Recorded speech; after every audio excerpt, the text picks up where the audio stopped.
Hello दोस्तों, एक बार फिर से आपका मेरे यूट्यूब चैनल ज्ञान तंत्र में स्वागत है। मेरा नाम मोनिका मिश्रा है, जो कि आपको वैकेंसीज के बारे में अपडेट कराने में हेल्प करती हूँ। तो आज जो हम वैकेंसी देखेंगे वो कस्तूरबा गांधी बालिका विद्यालय की वैकेंसी है। रेजिडेंशियल स्कूल है। यहाँ पे जो आवेदन एक्सेप्ट किए जा रहे हैं, यहाँ पे गोल्डन अपॉर्चुनिटी है लड़कियों के लिए। तो लड़कियों के लिए ही ये आपकी आवेदन पत्र को इन्वाइट किया गया है। तो आज हम इसके बारे में डिस्कस करेंगे, तो एंड तक इस वीडियो को देखिएगा और प्लीज़ मेरे चैनल को सब्सक्राइब कीजिए आगे की वीडियोस के लिए। तो सबसे पहले हम ये जानते हैं कि किस चीज़ पे वैकेंसी है, कितनी वैकेंसीज है, तो उसको हम लोग देखेंगे। तो यहाँ पे आप देख सकते हो जो वैकेंसीज हैं,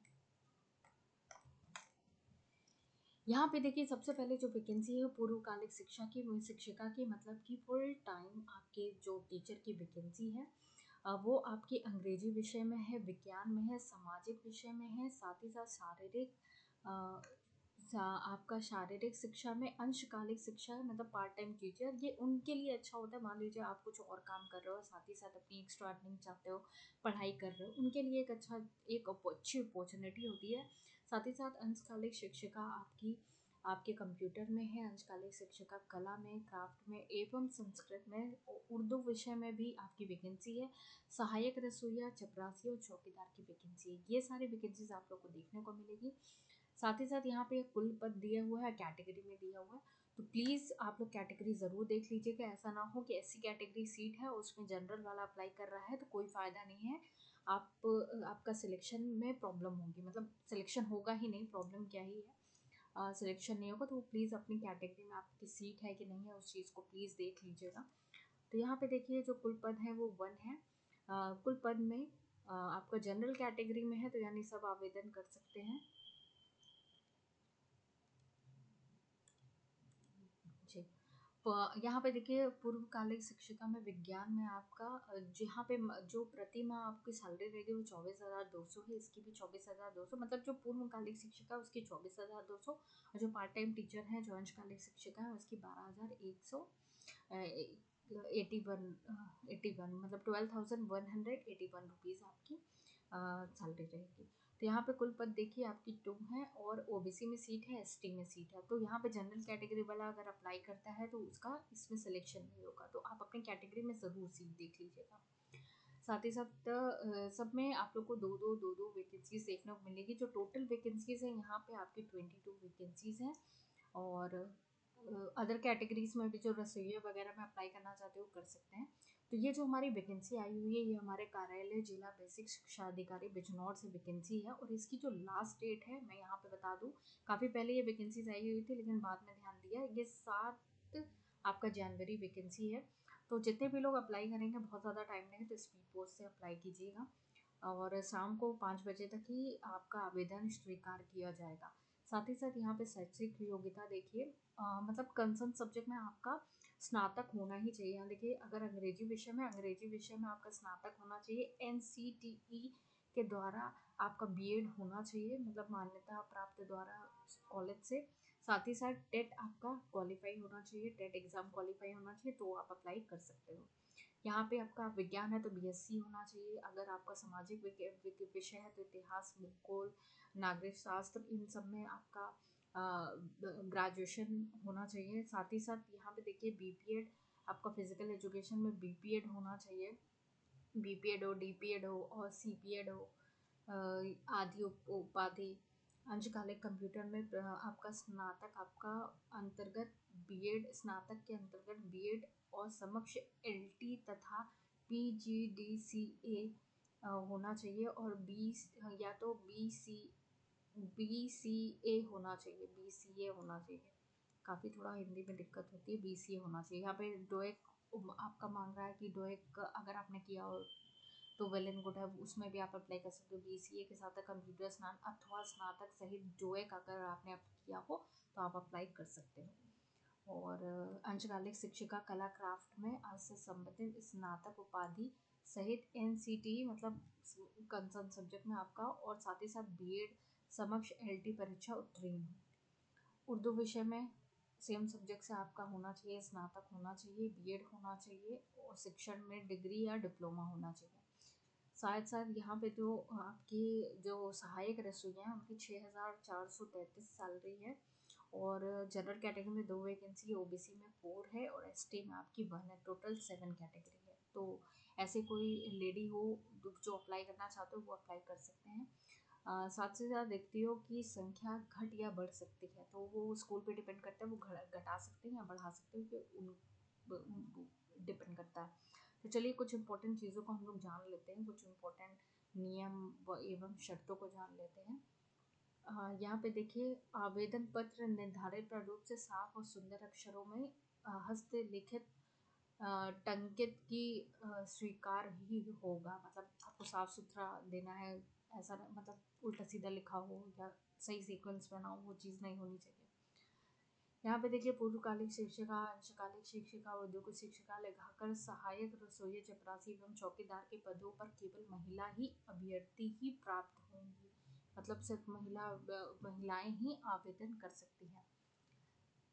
जो हमारा जो चयन प्रक्रिया होगी वो काउंसलिंग के आधार पर किया जाएगा। मतलब जो भी आपके डॉक्यूमेंट्स होंगे, एक मेरिट लिस्ट तैयार होगी, उसके उसके आधार पर चयन किया जाएगा और आपको खुद ही इन्फॉर्म किया जाएगा आपका सिलेक्शन हुआ कि नहीं। यहाँ पे कोई रिटन टेस्ट नहीं है, कोई ऐसा इंटरव्यू नहीं है, ठीक। और सभी पदों पर मानदेय राज्य परियोजना कार्यालय के द्वारा समय समय पर दिए गए निर्देशों के अनुसार दे होगा। तो जो आवेदन पत्र के लिफाफे पर आवेदित पद का नाम, श्रेणी, विषय के साथ स्पष्ट मोटे अक्षरों में कस्तूरबा गांधी बालिका विद्यालय अंकित होना आवश्यक है। मतलब कि जो भी आप एनवेलप यूज़ करोगे उसमें आपका नाम, किस श्रेणी में आप अप्लाई कर रहे हो, क्या विषय है, क्या वो स्पष्ट रूप से और विद्यालय के नाम के साथ साथ आप लोग को लिखना है, भेजना है। अन्यथा वो आपका पत्र निष्कासित कर दिया जाएगा, मतलब एक्सेप्ट नहीं किया जाएगा।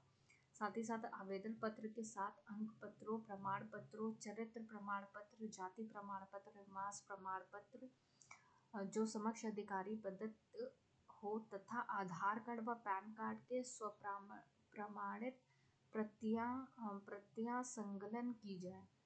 शैक्षिक पदों के लिए अभ्यर्थी को स्नातक परीक्षा के तीनों वर्ष की अंक तालिक के स्वयं प्रमाणित संकलन। मतलब कि आपको क्या करना है, आपको सारे अपने डॉक्यूमेंट्स, जो एजुकेशनल क्वालिफिकेशन के डॉक्यूमेंट्स है, जो ग्रेजुएशन, पोस्ट ग्रेजुएशन, सब आपको भेजना है। आधार कार्ड, पैन कार्ड की फोटोकॉपी, उसी के आधार पर ही आपका क्या होगा, चयन होगा। संकलन करना अनिवार्य है। साक्षात्कार काउंसलिंग के समय समस्त उपयुक्त संबंधित मूल्य पत्र, मतलब काउंसलिंग के टाइम आपको मूल पत्र ले जाना है, बहुत ज़रूरी है फॉर द फर्दर प्रोसेस। आवेदन पत्र के साथ साथ आपको 2 लिफाफे भी आपको क्या करने हैं, साथ साथ भेजने हैं, जिसमें 30 रुपये का स्टैम्प डाक टिकट लगा हुआ हो, ताकि अब भाई आपको कांटेक्ट करना हो तो वो आपको इसी एनवेलप को यूज़ करके कांटेक्ट करें। साथ ही साथ जो एज लिमिट मांगी है, मिनिमम आपकी 25 होनी चाहिए और मैक्सिमम आपकी 45 वर्ष होनी ही चाहिए। इससे ज़्यादा नहीं होनी चाहिए, तो वो थोड़ी सी दिक्कत वाली बात है। देन यहाँ पे देखिए, क्रम नियम अनुसार अधिकतम 30 अंक भारांक टेट तथा आयु में छूट प्रदान की जाएगी। और पॉइंट्स हम लोग देख लेते हैं जो इम्पोर्टेंट है। बाकी यहाँ पे आपकी वेबसाइट देख के रखी हुई www.bijnor.nic.in, तो यहाँ पे आप जाके सारी डिटेल एडवर्टाइजमेंट को पढ़ सकते हैं। और ये इनका एप्लीकेशन फॉर्म है, इसी फॉर्म को आपको डाउनलोड करके प्रिंट करके इसको भर के सारे डॉक्यूमेंट्स के साथ इनके एड्रेस पे आपको क्या करना है, भेजना है, पोस्ट करना है। और ये आप शॉर्टलिस्ट किए जाते हो, अगर आपका क्राइटेरिया अच्छा, आपके शॉर्टलिस्ट किए जाते हो तो वो आपको खुद ही कॉन्टैक्ट करते हो, जिसमें कोई भी इंटरव्यू और कोई भी आपको रिटन टेस्ट देने की ज़रूरत नहीं होती। तो ये एक अच्छी चीज़ है। तो जितनी भी महिलाएं अप्लाई करना चाहती है तो प्लीज़ अप्लाई कीजिए। और इसी तरीके की वीडियोस के लिए मेरे चैनल को सब्सक्राइब कीजिए और मुझे मोटिवेट करते रहिए कि ज़्यादा से ज़्यादा वीडियो लेके आ पाऊँ। और कोई भी प्रॉब्लम होती है तो आप मुझसे पूछ सकते हैं। मैं इसकी ऑफिशियल वेबसाइट पे आप लोग को दिखा देती हूँ।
यहाँ पे आप देख सकते हैं इसकी ऑफिशियल वेबसाइट है आपकी, डिस्ट्रिक्ट जिला बिजनौर आपकी ऑफिशियल ये वेबसाइट है। इसकी, हाँ, यहाँ पे आप देख सकते हो ये ऑफिशियल वेबसाइट है, जहाँ पे आपको वॉच न्यू में जाना है। वॉच न्यू में आपको सेकंड नंबर में मिल जाएगा कस्तूरबा गांधी बालिका आवासीय विद्यालय में संविदा के आधार पर चयन हेतु विज्ञापित। तो ये संविदा के आधार पे आपकी वैकेंसी है, और ये वैकेंसीज मतलब संविदा के आधार पे होती ज़रूर है, लेकिन आपका कॉन्ट्रैक्ट क्या होता है, रिन्यू होता रहता है। तो वो एक प्लस पॉइंट है आपके लिए। तो आप इसमें अप्लाई कर सकते हो, और जैसे आप इस पर क्लिक करोगे इस तरीके से ये पीडीएफ खुल जाएगी, ये पेज खुल जाएगा। यहाँ से आपको पीडीएफ को डाउनलोड कर लेना है और सारी आपको एडवर्टाइजमेंट मिल जाएगी, फॉर्म मिल जाएगा। तो होपफुली कोई प्रॉब्लम नहीं होगी। और इसी तरीके की वीडियोस के लिए मेरे चैनल को आप सब्सक्राइब कर सकते हैं। मुझे मोटिवेट करिए कि मैं ज़्यादा से ज़्यादा वीडियो लेके आ पाऊँ। Thank you so much.